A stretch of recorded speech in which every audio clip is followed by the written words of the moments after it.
20, 21, 22, 23. ഇപ്പോൾ ഞാൻ 2019 ഉടമ്പടി ധ്യാനമാണ് കേൾക്കുന്നത്. അപ്പോൾ ആ രീതിയിൽ പോലും ഒരു ഭാരലഘുത്വം തന്ന് അമ്മ മാതാവ് ഈ ഉടമ്പടി കാലഘട്ടത്തിൽ എന്നെ അനുഗ്രഹിച്ചു.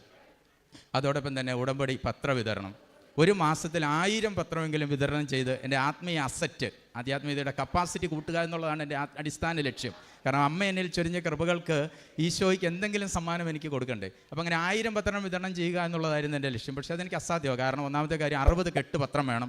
അതിനേക്കാൾ ഉപരി ഏതാണ്ട് 6000-ഓളം രൂപയാണ്. അത്ര വലിയ വരുമാനമൊന്നും എനിക്കില്ല. ഏതായാലും എല്ലാ 1-2 ഞായറാഴ്ചകളിൽ ഞാനിവിടെ വരും. ഏറെക്കുറെ ഒരു മാസത്തിൽ 16 കെട്ട് പത്രത്തോളം ഞാൻ കൊണ്ടുപോയി ഓരോ ആതുരാലയങ്ങൾ, ഹോസ്പിറ്റലുകൾ, ഓട്ടോ സ്റ്റാൻഡിങ്ങിൽ പല സ്ഥലങ്ങളിൽ ഞാൻ വിതരണം ചെയ്യും എല്ലാ മാസവും. അതുകൂടാതെ ഞാൻ ഈ ഉടമ്പടി പത്രം PDF ഫയലിലാക്കും. PDF ഫയലിലാക്കിയിട്ട് ഞാൻ കൃപാസനം ഉടമ്പടി പത്രം എന്നൊരു ടൈറ്റിൽ അത് കൊടുത്തിട്ട് എൻ്റെ മൊബൈലിൽ അതിൻ്റെ 10,000-ഓളം കോൺടാക്ട്സുകളുണ്ട്. ഈ കോൺടാക്ട്സുകളിലേക്ക് ഞാൻ അങ്ങോട്ട് സെൻഡ് ചെയ്യും. അപ്പോൾ അങ്ങനെ ഒരു 1000 പത്രം എന്നുള്ളതിൻ്റെ ദൗത്യം അമ്മ മാതാവിൻ്റെ കൃപയാൽ പൂർത്തിയാക്കുവാൻ എനിക്ക് സാധിച്ചു. അതോടൊപ്പം തന്നെ എല്ലാ ആഴ്ചകളിലെയും ഉടമ്പടി ധ്യാനം ഇതുപോലെ തന്നെ 1000 പേർക്ക് ഷെയർ ചെയ്യുവാനും അതുവഴിയായിട്ട് ധാരാളം ആൾക്കാർ, ഏതാണ്ട് എണ്ണം എനിക്ക് കൃത്യം, എന്നാലും 10-ലേറെ ആൾക്കാർ ഇവിടെ വന്ന് ഉടമ്പടി ധ്യാനം കൂടിയതായിട്ട് വ്യക്തമായി എനിക്കറിയാം.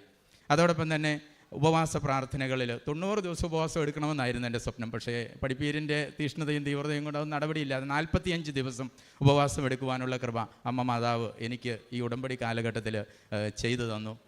അതോടൊപ്പം തന്നെ മറ്റെല്ലാ മേഖലകളിലും പൂർണ്ണമായും ഒരു അമ്മയുടെ സാന്നിധ്യം എപ്പോഴും, എന്തിലും അമ്മ, ഏത് കാര്യത്തിലും എപ്പോൾ വിളിച്ചാലും കൂടെ നിൽക്കുന്ന ഒരമ്മയെ ഈ 90 ദിവസം എനിക്ക് അനുഭവിക്കാൻ സാധിച്ചു എന്നതോടൊപ്പം തന്നെ എൻ്റെ ആധ്യാത്മിക മേഖല എത്രയോ ഉന്നതമായി. മർക്കോസ് 13:20 പോലെ തിരഞ്ഞെടുക്കപ്പെട്ടവനാവുക എന്നുള്ള, അല്ലെങ്കിൽ നിത്യതയിലേക്ക് നയിക്കുക എന്നുള്ള ലക്ഷ്യത്തെ സാക്ഷാത്കരിക്കാൻ സാധിക്കും എന്നുള്ള ഒരു ചിന്ത എൻ്റെ മനസ്സിൽ അതിശക്തമായി ഉയർന്നു.